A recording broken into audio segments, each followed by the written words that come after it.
अब हम आपको भारत के साथ हो रही एक और नाइंसाफी के बारे में बताते हैं। आपको बताते हैं कि विदेशी मीडिया के डबल स्टैंडर्ड्स क्या हैं। आपने देखा होगा पिछले कुछ दिनों से हमारा देश विदेशी मीडिया के लिए एक नई प्रयोगशाला बन गया है और पूरी दुनिया में हमारे देश की आलोचना हो रही है, हमारे देश की सरकार की आलोचना हो रही है और पूरी दुनिया के बड़े बड़े मैगजीन्स में, बड़े बड़े अखबारों में और अंतर्राष्ट्रीय न्यूज़ चैनल्स पर भारत एक हेडलाइन बना हुआ है। और इस मामले में हेडलाइन बना हुआ है जो कि हमारे अपने देश को भी, हमारे अपने लोगों को भी अच्छा नहीं लगेगा।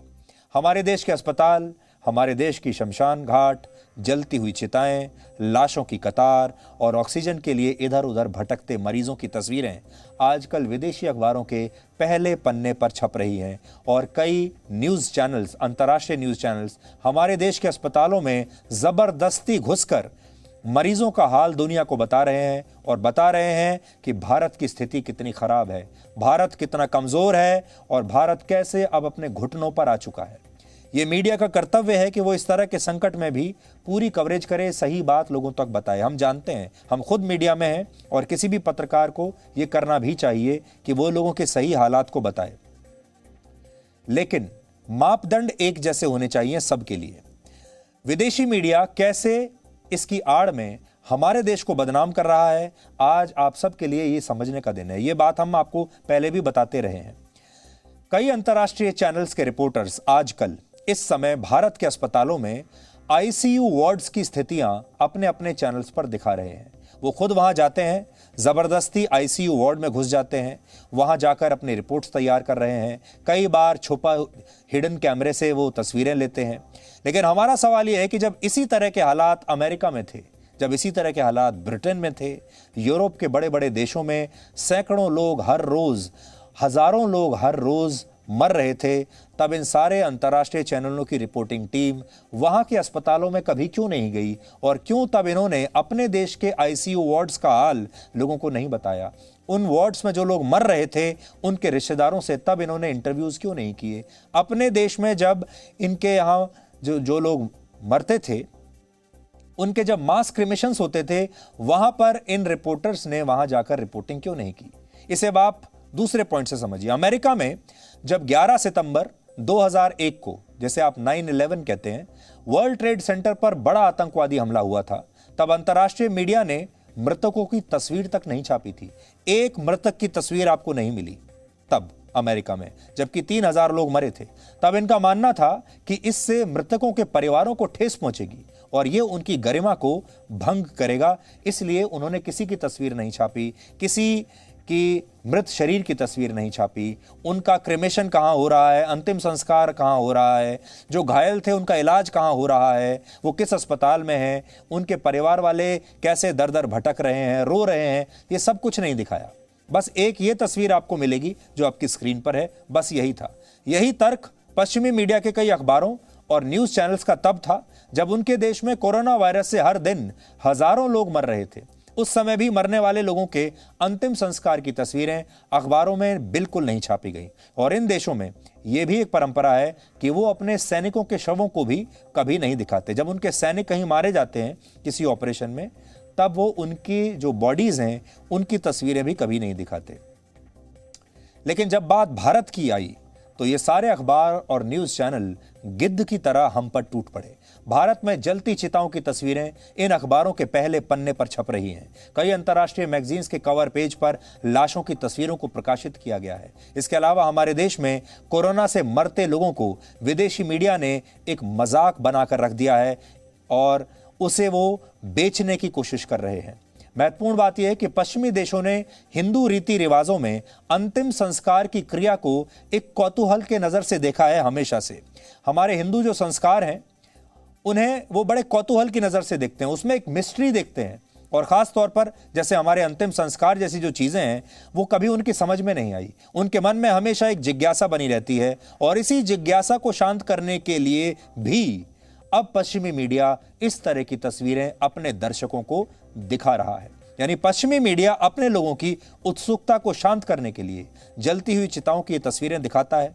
कई उपन्यासों में भी इसका उल्लेख मिलता है। लेकिन ऐसा करते हुए पश्चिमी देशों का मीडिया यह भूल जाता है कि अंतिम संस्कार की क्रिया किसी भी परिवार के लिए बहुत निजी बहुत पर्सनल और बहुत ही कठिन क्षण होता है। इसलिए इन तस्वीरों से अपने लोगों की उत्सुकता को शांत करना, अपनी मैगजीन को बेचने की कोशिश करना, अपने न्यूज़ चैनल्स के लिए ज़्यादा दर्शक जुटाना, ये जायज़ कभी नहीं हो सकता। पश्चिमी मीडिया को यह समझना चाहिए कि जो गरिमा और सम्मान वो अपने लोगों को मरने के बाद देते हैं, वैसा ही सम्मान हमारे देश के लोगों को भी मिलना चाहिए। बहुत सारे लोग आज आपसे ये कहेंगे कि पश्चिमी देशों में भी, अमेरिका में भी ऐसी तस्वीरें आई हैं जहां पर बड़ी संख्या में लोगों को दफनाया जा रहा है। हम जानते हैं कुछ तस्वीरें ऐसी हैं जो कि ड्रोन कैमरे से ली गई हैं, कुछ तस्वीरें ऐसी मिलती है जो बहुत दूर से ली गई हैं। आज हमारा मानना यह है कि ये सारे लोग आज हमारे अस्पतालों में घुसे हुए हैं, रोते हुए रिश्तेदारों की तस्वीरें दिखाते हैं, उनसे इंटरव्यू लेते हैं, उनसे कहते हैं अपने देश की आलोचना कीजिए, अपनी सरकार को गालियां दीजिए, अपने सिस्टम को गालियां दीजिए। शमशान घाट में जाते हैं, अंतिम संस्कार करते हुए परिवारों के मुंह में माइक डाल देते हैं। जब हमारे देश का मीडिया कभी ये करता है, कभी किसी अस्पताल में जाकर किसी बीमार व्यक्ति के मुंह में माइक डालकर जब ये कहता है आपको कैसा लग रहा है, तो आप सबकी क्या प्रतिक्रिया होती है? आज वही काम पश्चिमी मीडिया कर रहा है। शमशान घाट में जाकर वो चिताओं की तस्वीरें बनाता है, रोते हुए बिलखते हुए परिवार के मुंह में माइक डालकर कहता है बताइए आपको कैसा लग रहा है।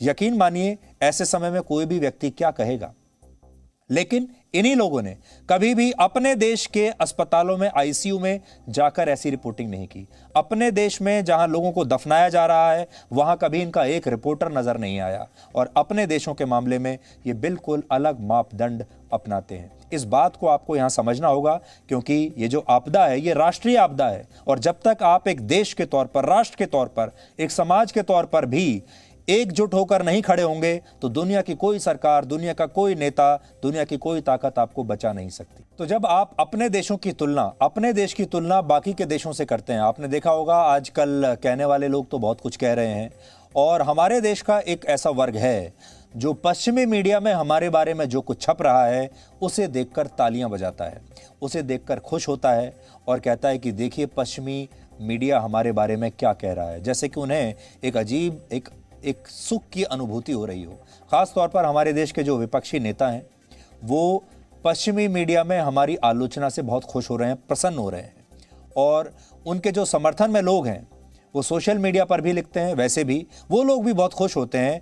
तो पश्चिमी मीडिया पहले हमारे बारे में लिखता है कि भारत कितना कमज़ोर देश है और भारत में लोगों की कितनी बुरी हालत है। फिर ये जो सोशल मीडिया पर जितने लोग हैं ये उसको बाकी के लोगों के साथ शेयर करते हैं और धीरे धीरे पूरे आप समझिए कि देश में एक माहौल बनाने की कोशिश करते हैं जिसमें हम लोग अपने ही देश से नफरत करने लगें और हम ये सोचने लगें हम अपना पूरा कॉन्फिडेंस खो बैठें। मैं आपसे यहाँ ये बिल्कुल नहीं कह रहा हूँ कि स्थिति हमारे देश में बहुत अच्छी है। हमारे देश में स्थिति बहुत ही खराब है, ये बात सही है। लोग मर रहे हैं, मृत्यु के समाचार चारों तरफ से आ रहे हैं, हमारे पास भी आते हैं, आपके पास भी आ रहे होंगे। हम लोग खुद संघर्ष कर रहे हैं, इससे कोई किसी की अलग राय हो ही नहीं सकती। लेकिन ऐसे में हमें क्या करना होगा? हम सिर्फ एक दूसरे की आलोचना करते रहें, उससे हम आगे बढ़ेंगे, या फिर हम मजबूती से एक साथ खड़े रहें, उससे हम आगे बढ़ेंगे? ये आज देश को सोचना है। लेकिन कुछ आंकड़ों पर मैं चाहता हूं कि आप नजर डालें। पूरे यूरोप में कुल देशों की संख्या है 48 और इन देशों में कोरोना वायरस के कुल मरीजों की संख्या लगभग 4.5 करोड़ है और 10 लाख लोग इस वायरस से वहां मर चुके हैं। यह एक टेबल आप देखिए। यूरोप के 48 देश हैं, कुल केस हैं 4.5 करोड़, कुल मौत हैं 10 लाख से ज्यादा, आबादी है 75 करोड़। फिर नॉर्थ अमेरिका देखिए, कुल देश हैं 39, कुल केस हैं लगभग 3.25 करोड़, कुल मौत हैं 8.6 लाख, आबादी है 59 करोड़। इन दोनों को अगर आप मिलाएंगे तो ये कुल मिलाकर देश बन जाते हैं 87।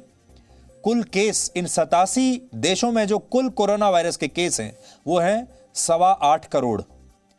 कुल मौत जो इन देशों में हुई हैं वो है 18 लाख मौत हो चुकी हैं और आबादी है इन सब की मिला के 134 करोड़ यानी हमारे बराबर। और इन सारे देशों में मिलाकर 87 प्रधानमंत्री काम कर रहे हैं, 87। और ये भारत है। हमारे देश में आबादी इतनी ही है जितनी इन 87 देशों में है,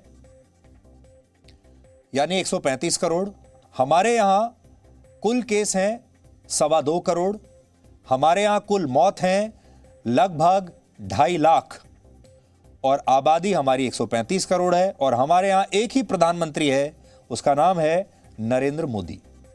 अब आप इन आंकड़ों से इन देशों के साथ हमारी तुलना कर लीजिए, और इन देशों में जो हम यहां डाल रहे हैं, इनमें वो देश भी हैं जो अपने आप को सुपर पावर कहते हैं। इन देशों में अमेरिका भी है, इन देशों में ब्रिटेन भी है, इन देशों में फ्रांस भी है, इन देशों में इटली, स्पेन जैसे देश भी हैं।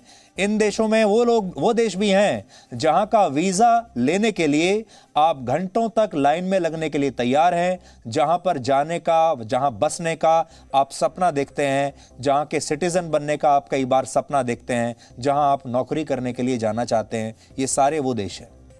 आप कह सकते हैं कि भारत में 87 देशों के बराबर आबादी बसती है, लेकिन इसके बावजूद हमारे देश के हालात आज भी इन देशों से बेहतर हैं। जहां इन 87 देशों में कोरोना मरीजों की संख्या 8 करोड़ है, हमारे यहां लगभग 2 करोड़ 27 लाख है। इसके बावजूद इन देशों का मीडिया हमारे देश को बदनाम कर रहा है और हमारे लोगों की जलती चिताओं पर हाथ सेक रहा है।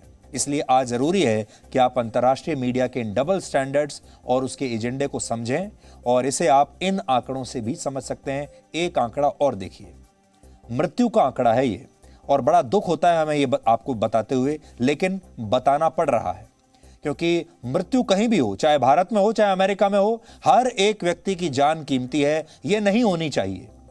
अमेरिका में कोरोना वायरस से हर 10 लाख लोगों पर 1754 लोगों की मृत्यु हो रही है। ब्रिटेन में यह आंकड़ा हर 10 लाख में 1883 है। इटली में हर 10 लाख में 2025 लोग मर रहे हैं। रशिया में हर 10 लाख में 2020 तक का आंकड़ा है। रशिया में हर 10 लाख लोगों में से 1273 लोगों की मृत्यु हो रही है। जर्मनी में ये आंकड़ा 1010 है। कनाडा में हर 10 लाख लोगों में 649 लोग मर रहे हैं, और भारत में प्रति 10 लाख लोगों पर मौत का आंकड़ा औसतन 172 है, यानी इन देशों के मुकाबले बहुत कम है।